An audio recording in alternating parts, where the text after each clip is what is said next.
struktur, Pak, dari hulu ke hilir yang sudah terjadi bertahun-tahun. Ini di mata kami bukan hanya sekedar korupsi yang merugikan negara, Pak, tapi ini adalah korupsi yang merugikan, menyakiti dan mengkhianati rakyat kita, Pak. Bahkan tadi malam, Pak Simon, ketika kami mau tidur, Pak, kami mendengar satu berita yang di-share oleh kawan kami di grup Komisi 6, Pak. Menangis hati kami, Pak. Sama tahu di grup itu apa, Pak? Pernyataan dari Kejaksaan Agung bahwa mereka menemukan grup WA yang judul grupnya adalah orang-orang senang. Na'udzubillah min syarri dzalik, Pak.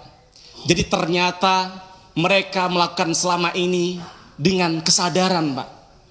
Dengan menari-nari di atas penderitaan rakyat, merampok bukan hanya dari negara tapi juga dari rakyat kami, Pak.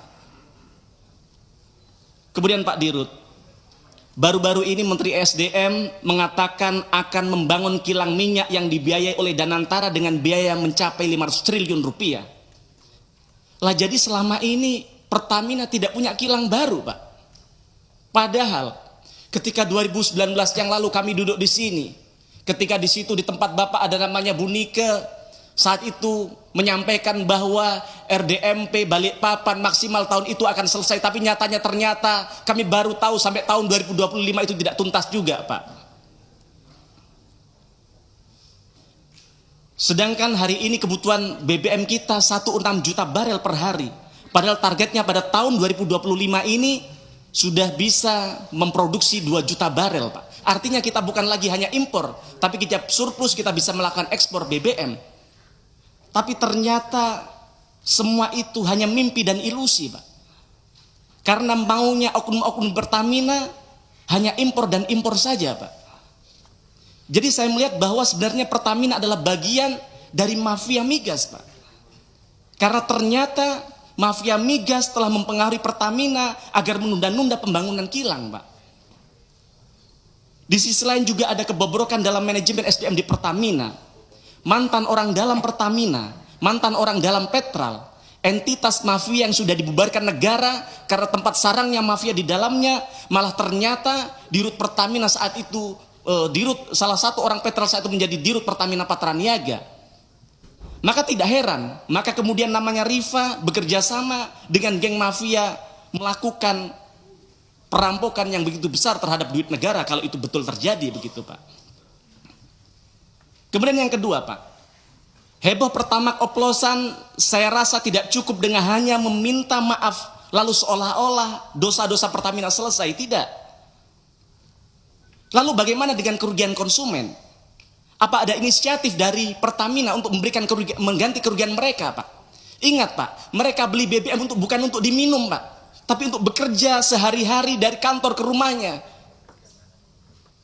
Saya maka tidak bayangkan kalau seandainya kemudian oksigen dikelola oleh Pertamina, jangan-jangan dioplos dengan karbon dioksida. Maka manfaatkan My Pertamina untuk bagaimana bisa memberikan ganti rugi kepada rakyat kita, Pak. Dengarkan kata netizen, saya pikir ada benarnya. Gimana untuk mengembalikan integritas Pertamina, mereka ganti gasih Pertamax secara gratis selama setahun misalnya. Tapi itu tidak mungkin. Atau seminggu deh, atau sebulan deh. Atau apa yang bisa Bapak lakukan, yang penting rakyat merasa ada upaya dari Pertamina untuk memberikan perbaikan dan minta maaf kepada rakyat.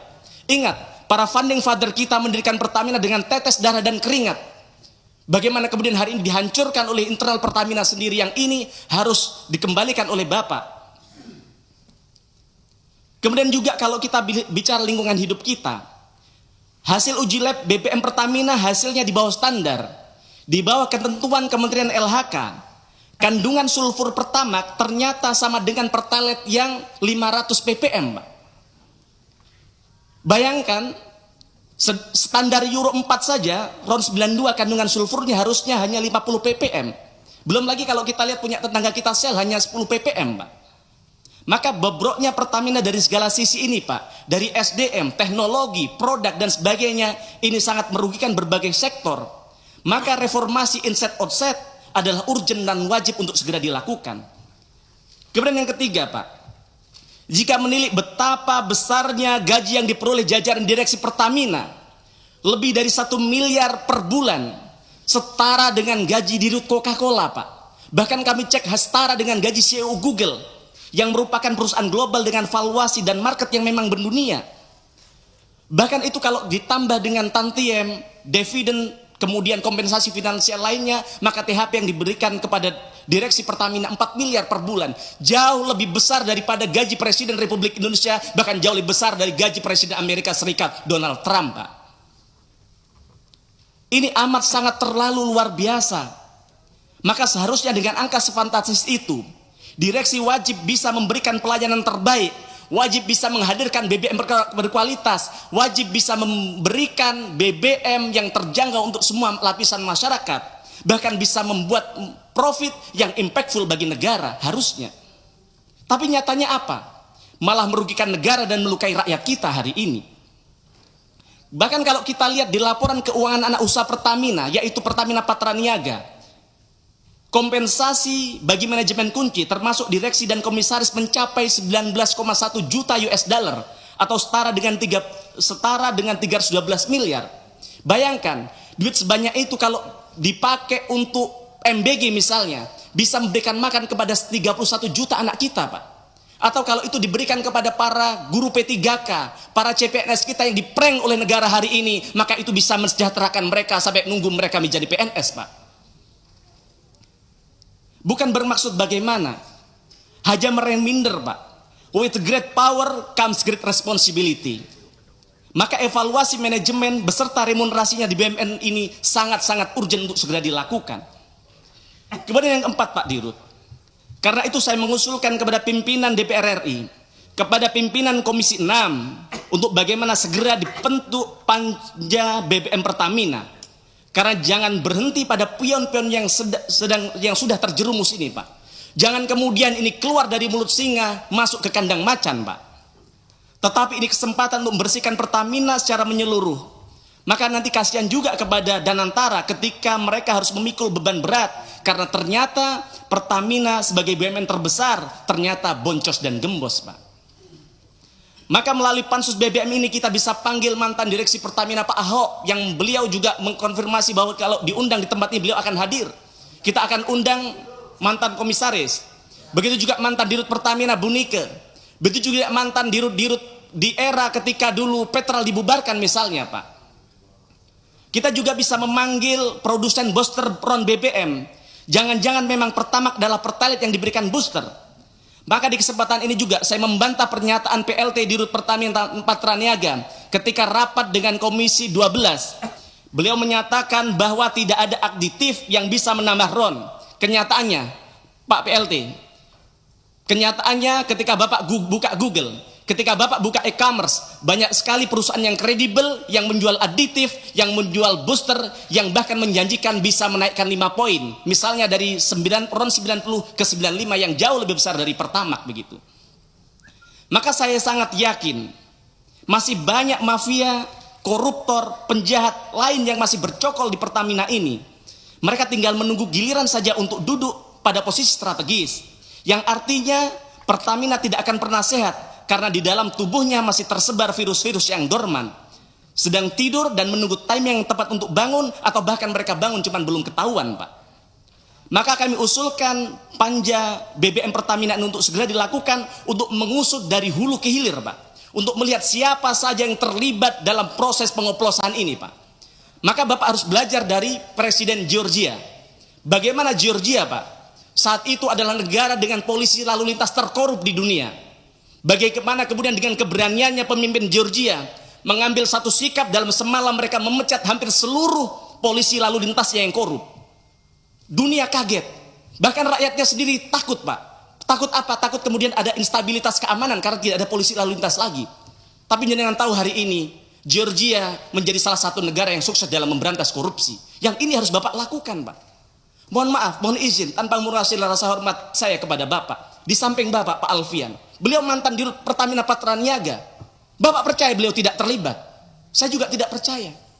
Tapi kalau kita belajar di negara Jepang, terlibat tidak terlibat, harusnya Pak Alfian mengundurkan diri dari direksi Pertamina untuk membuktikan dulu Bapak benar-benar tidak terlibat, baru kemudian kalau mau masuk lagi silahkan.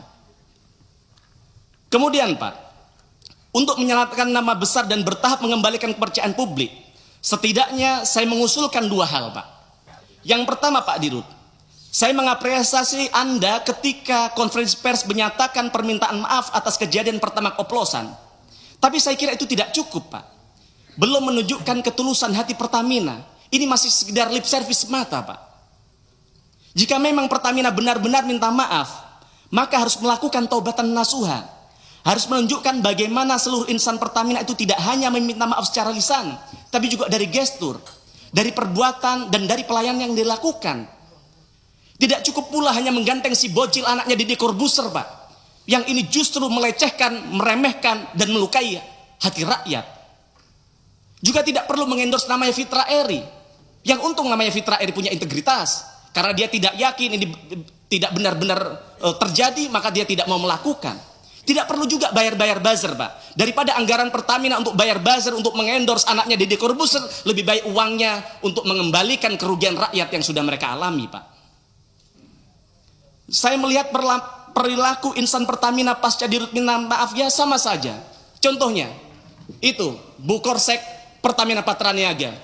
Kami menyampaikan sesuatu secara resmi bahwa kami akan melakukan sidak fraksi PDI Perjuangan, tapi ada balasan dari beliau. Tidak ada. Mas Mufti, iya, aspirasi dari teman-teman sudah terlalu panjang. Sudah terlalu panjang ya, siap. Okay. Sebentar Bu, saya sedikit mengingatkan. lagi, tinggal monggo, okay. dituntaskan. Sebentar. Ya, sebentar. Okay.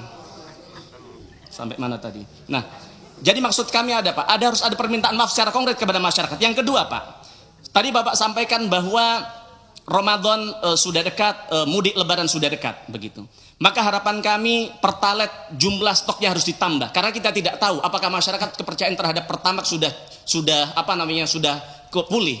Karena kalau tidak, mereka akan menganggap bahwa Pertamax hanya Pertalite yang tidak antri. Maka jangan sampai kemudian nanti di lapangan mereka rela antri, yang kemudian stok Pertalite akhirnya habis, begitu.